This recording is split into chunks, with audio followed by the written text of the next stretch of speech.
I had no chemo from January 2019 after finishing 6 months of chemotherapy and a hysterectomy. And I was completely clear. I think my CA-125 was probably like 4 or 5, which is excellent. Very good year. And come November 2019, started getting pain in the back and like sort of a kidney kind of pain, did a scan, did blood test, and the cancer was back. This time ovarian cancer, but in the lymph glands. In 2019, the cancer came back. And after everything that we had been through the first time, this was a crushing blow. This is Overlooked, a podcast about ovarian cancer. I'm Golda Arthur, and you just heard the voice of my mom, Teresa Arthur. My mom reminded me that there was one thing to be positive about. Although this was the same type of cancer, it was in a different place, the lymph glands, which means it hadn't metastasized and it hadn't spread widely. It was present in 3 different places in her body this time around. Hearing this news of a recurrence shocked me down to my core. As the sort of emotional dust cleared, though, I started to remember things. The dandelion analogy that Emily Chasson talked about. You know, when you blow a dandelion and all of the little pieces of it float out, that's what ovarian cancer's like. We thought all the little pieces were mopped up through surgery and 6 debilitating rounds of chemotherapy. But I guess some of those tiny pieces, just a few cells is all it takes. I guess they got away. Then I remembered something else. Something that I guess I knew in my mind all along because I'd heard it said out loud at some point, but something that I had just buried because it was too painful to think about.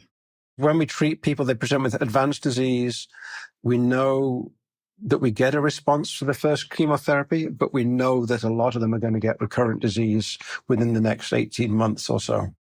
When Mom had cancer the first time around, I called one of her oncologists at the time.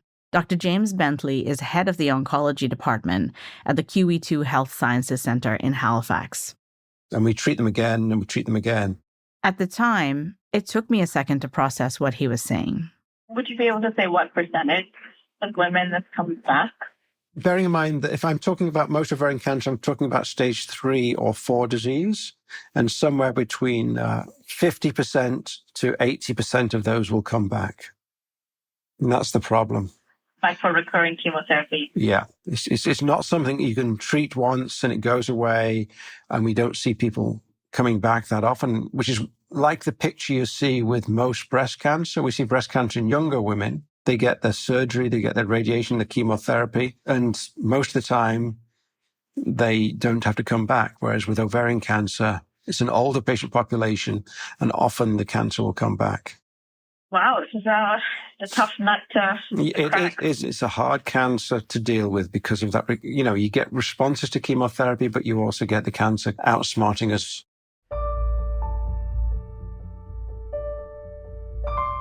The cancer outsmarting us. When your loved one has made it through 1 round of cancer at stage 4, the last thing you want to know is that there is an 80% chance it will come back. But I guess that's why I buried this little bit of information at the time. Of course, Dr. Bentley was right, and come back it did. So why can't we see it coming? As women, once a year at the gynecologist, we check our breasts for lumps. We get on a table, shove our feet in stirrups, and have a cold metal tool inserted in us, which takes a little scraping of cells from our cervix. That test checks for cervical cancer, allowing us to at least try and get ahead of it. So why not an ovarian cancer screening? I put that question to Alison Ross, a medical sociologist from Ovarian Cancer Canada. The unfortunate reality is that the most common type of ovarian cancer, it spreads when the cells are so small, like a grain of sand. And the blood tests and the imaging technology that we have at this point in time, they're just not sensitive enough to pick up something that's so small. A lot of people mistakenly think that they're protected from ovarian cancer because they've had the HPV vaccine and because they are getting regular pap tests. And that's fantastic. Keep doing that. But those are for cervical cancer, not for ovarian. How come we're in this position where we're taking breast cancer and cervical cancer, for example, where we're dealing with them in a processed way completely differently than ovarian cancer? Yeah, because the technology is there for those cancers. And we just don't have that for ovarian cancer. There's just no tools at their disposal except understanding symptoms, knowing family history. But yeah, I mean, when you compare it to other types of cancers, you brought up cervical and breast. I would also think prostate cancer in men. There's management plans in there. None of the tests we have right now are good enough. And just to complicate things even more, it turns out it's not even just the ovaries that we should be screening and checking. More on that after the break. I wanted to pause for a quick second to tell you about our website, overlookedpod.com. You can find out more about the podcast and get in touch with us here. And you can subscribe to the show on Apple Podcasts, Amazon Music, Spotify, or wherever you're listening to this. Now, back to the show. Here's one of Mom's oncologists again, Dr. James Bentley. The other problem we have is that we call this ovarian cancer, but a lot of it comes from the fallopian tube, the little tube that sort of allows eggs to come from the ovary into the uterus every month and the chance you can get pregnant. At the end of the tube is where the cancer comes from in about 60-70% of ovarian cancers. And as soon as there's several cells there, one could have spread and gone somewhere else in the belly, and it might not cause a big mass that you could detect on a imaging test. So it becomes very difficult to detect things early on. The fallopian tubes. In the course of this podcast, I'm on a journey to find out more about ovarian cancer. But I'm beginning to realize that even though it's called ovarian cancer, the fallopian tubes play an outsized role in this story. Now, this is a brand new discovery for me and a relatively new discovery for science. And when I say relatively, I'm talking about the last 10 years or so. These findings that the cancer often starts at the end of the fallopian tubes, the bit that looks like fingers, this has opened up new avenues to trying to find better ways to fix this problem of screening. I found someone who's trying to do just that, fix the problem of screening the fallopian tubes. My name is Jennifer Barton. I'm a PhD in biomedical engineering. Jennifer Barton directs the Bio5 Institute at the University of Arizona. So it's known that in all types of cancers, the earlier that you can detect the cancer, the more likely a successful treatment can be implemented.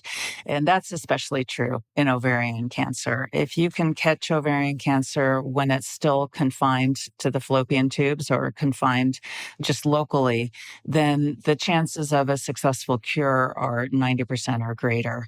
So we really do want to catch it early. But that was a challenge. And in fact, for many, many years, physicians didn't really understand why they didn't see early ovarian cancer.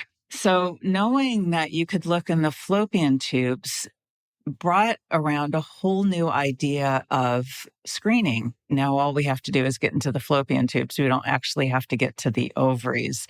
So, so that's only a monstrously hard challenge instead of an almost impossible challenge.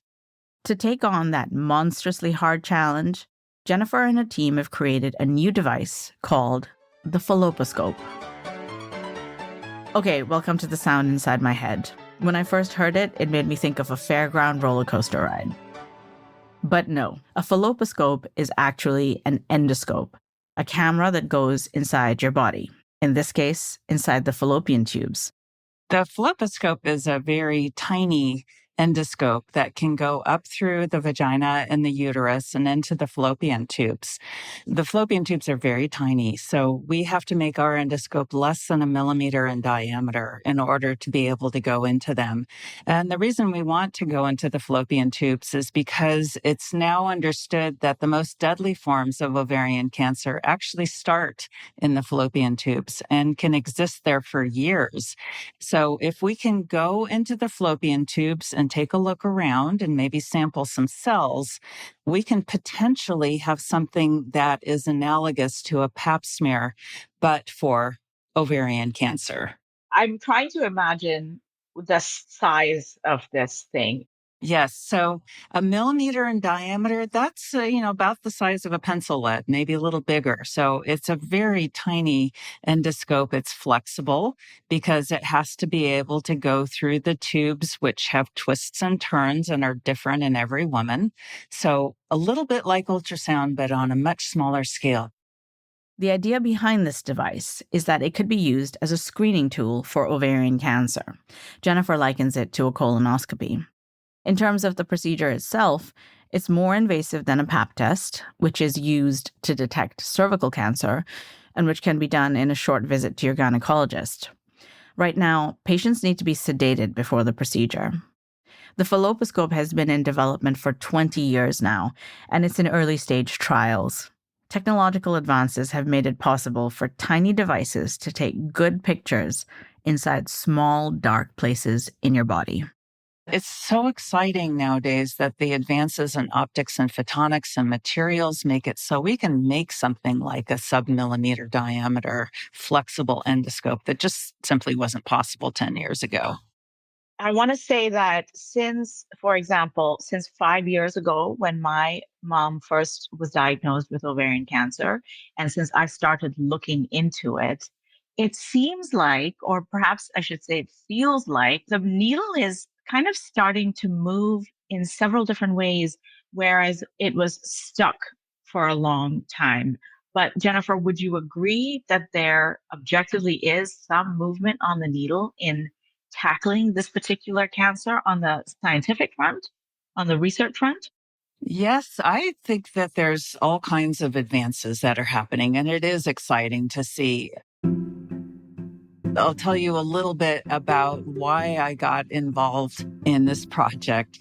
And that was because I'm a biomedical engineer. I build tools.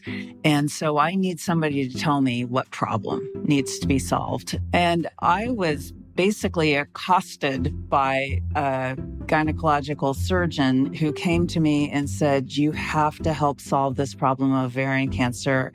It's so difficult for me because I have patients who come in with these symptoms that get diagnosed with ovarian cancer. I perform surgery. I'm able to knock back the cancer. They do well for a while, and then the cancer recurs and it ends up killing them." And she said, "These patients are my friends. I'm tired of losing them. So come up with a solution." And, we tried for a number of years. This was 20 years ago when this happened.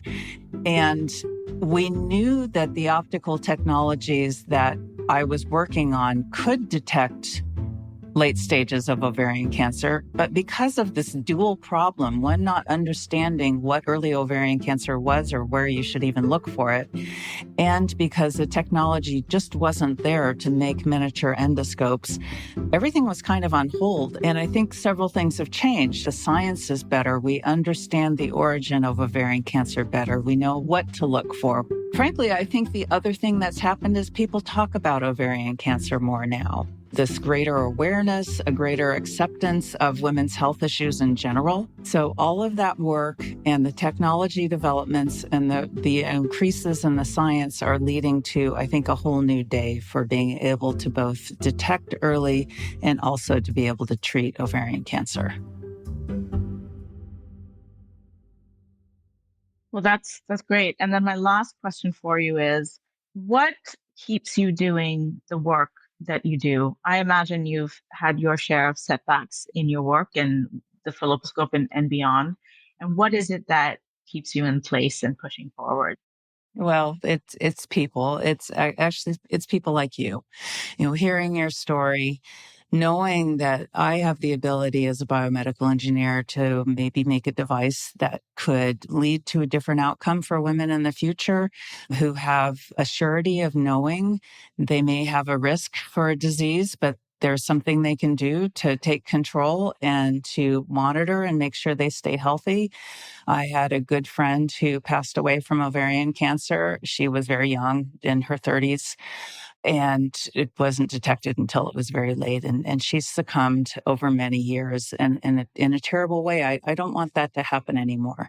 So I'm motivated by that. I'm an engineer. I love to solve problems. This seems like a problem that's worthy of solving. And setbacks and Disappointments are just part of the picture, but the exciting part is that if you look back over the 20 years, we've made a ton of progress. And it's just a really exciting thing to do. And I look forward to making this the highlight of my career. I'm chopping onions while I talk because This is a diary from November of 2019. Mom is in the kitchen in Halifax. Before Christmas, she usually spends a lot of time preparing traditional Goan dishes like vindaloo. It means chopping a ton of onions, marinating a lot of meat and spices for many hours. It's a lot of work, takes a lot of time, but cooking is coping, as we say. Mom was ending 2019 with another 6 rounds of chemotherapy ahead of her. okay, I'm making vindaloo today. It's Saturday, the 6th of November, and I got my diagnosis yesterday with 3 places being affected. Looks like the cancer is doing a little bit of a Christmas traveling, but nothing that I'm worried about. I'm going to start making the sorpatel. And I think my masala on the stove has burnt a little bit. Anyways, to go back to the health issue. Everything's fine. I'm feeling good, energetic enough to stir this slightly burnt vindaloo masala, which looks good, but I don't know how it tastes. So this is for Christmas when the family comes in. We're all fine. Robin and I are fine. We'll be fine. We'll be okay. God will take us through this, and as He has all our lives. So looking forward to whatever's coming up so that it will be done and done, kind of. But in the meantime, keep calm and carry on.